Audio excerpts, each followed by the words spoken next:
Step 19. On sleep, prayer, and psalmody with the Brotherhood. Sleep is a particular state of nature, an image of death, inactivity of the senses. Sleep is one, but, like desire, its sources and occasions are many. That is to say, it comes from nature, from food, from demons, or perhaps sometimes from extreme and prolonged fasting, through which the flesh is weakened, and at last longs for the consolation of sleep. Just as over-drinking is a matter of habit, so too from habit comes oversleeping.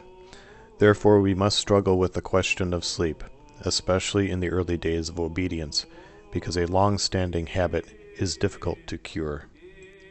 Let us observe, and we shall find that the spiritual trumpet serves as an outward signal for the gathering of the brethren, but is also an unseen signal for the assembly of our foes. Some of them stand by our bed, and when we get up urge us to lie down again. Wait, they say, till the preliminary hymns are finished, then you can go to church. Others plunge those standing at prayer into sleep. Some produce severe, unusual pains in the stomach. Others urge us on to make conversation in church. Some entice the mind to shameful thoughts. Others make us lean against the wall as though from fatigue. Sometimes they involve us in fits of yawning. Others bring on waves of laughter during prayer, thereby desiring to stir up the anger of God against us. Some force us to hurry the reading or chanting merely from laziness. Others suggest that we should chant more slowly for the pleasure of it. And sometimes they sit at our mouths and shut them, so that we can scarcely open them. He who reckons with the feeling of heart that he stands before God in prayer shall be an unshakable pillar, and none of the aforesaid demons will make sport of him. The really obedient man often suddenly becomes radiant and exultant during prayer, for this wrestler was prepared and fired beforehand by his sincere service.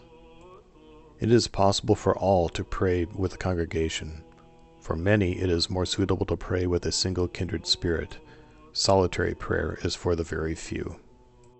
In chanting with many, it is impossible to pray with a wordless prayer of the Spirit, but your mind should be engaged in contemplation of the words being chanted or read, or you should say some definite prayer while you are waiting for the alternate verse to be chanted.